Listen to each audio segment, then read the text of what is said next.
সবাইকে স্বাগতম Learn.04 চ্যানেলের পক্ষ থেকে।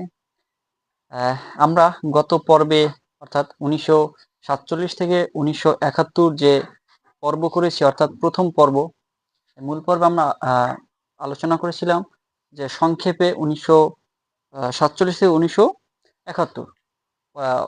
দেন আমরা ওই সময় বলেছিলাম যে বিস্তারিতভাবে আমরা মুসলিম লীগ গঠন, 66-র 6 দফা, ভাষা আন্দোলন, গণ অভ্যুত্থান, পরে হচ্ছে মহান মুক্তিযুদ্ধ নিয়ে আমরা এক একটা পর্বে ভাগ করব।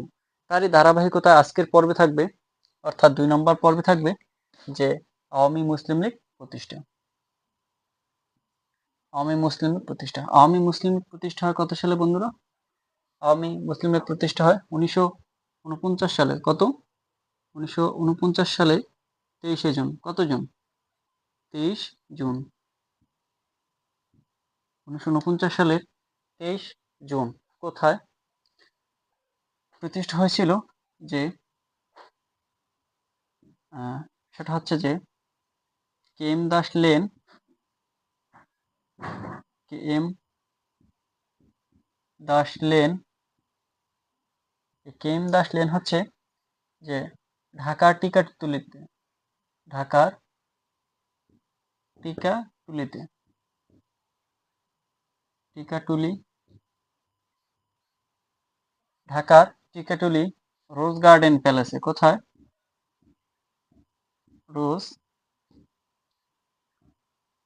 রোজ গার্ডেন প্যালেসে। আওয়ামী মুসলিম লীগ প্রতিষ্ঠা হয় 1949 সালের 23শে June, KM Das lane, Dhaka Tikatuli rose garden প্যালেসে। প্রতিষ্ঠাকালীন সভাপতি কে ছিলেন? প্রতিষ্ঠাকালীন সভাপতি, প্রতিষ্ঠাকালীন সভাপতি অথবা প্রতিষ্ঠাতা সভাপতি, সভাপতি ছিলেন মৌলানা আব্দুল হামিদ খান ভাসানীকে। মৌলানা আব্দুল হামিদ খান ভাসানী।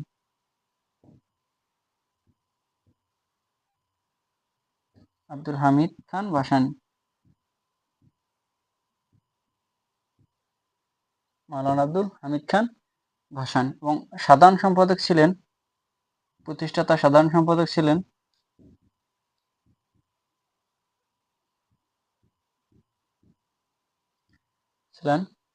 শামসুল হক।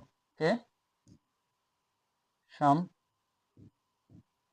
শামসুল হক। তো আমরা পেলাম কি কত সালে প্রতিষ্ঠা হয়? 1949 সালে। কত তারিখ? 23 June. KM Das lane, Dhaka Tikatuli rose garden প্যালেসে।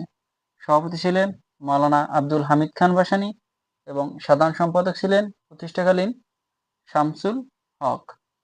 তো 1955, কত?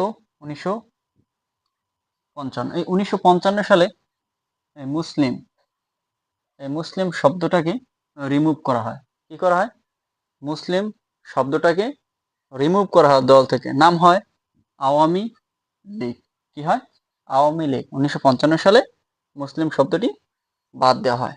এই যে প্রতিষ্ঠাকালীন সভাপতি ছিলেন, কে ছিলেন? মাওলানা আব্দুল হামিদ খান ভাসানী। তিনি 1957 সালে, কত সালে? 1957 সালে, 1957 সালে তিনি দল থেকে পদত্যাগ করেন। ঠিক আছে। কত সালে মাওলানা আব্দুল হামিদ খান ভাসানী আওয়ামী লীগ থেকে পদত্যাগ করেন? 1957 সালে। এবং তিনি একটা দল প্রতিষ্ঠা করেন, সেটা হচ্ছে ন্যাপ। কি প্রতিষ্ঠা করেন? ন্যাপ, অর্থাৎ ন্যাশনাল আওয়ামী পার্টি, এবং যেটাকে বলা হতো ভাসানী ন্যাপ। তো এখন আসলে একটা রহস্য, সেটা হচ্ছে যে যিনি একটা দলের প্রতিষ্ঠাকালীন সভাপতি ছিলেন, তিনি কেন সেই দল থেকে পদত্যাগ করে অন্য একটা দল গঠন করেন? তো এই ছিল আমাদের আজকের ক্লাস। দেখার জন্য সবাইকে ধন্যবাদ।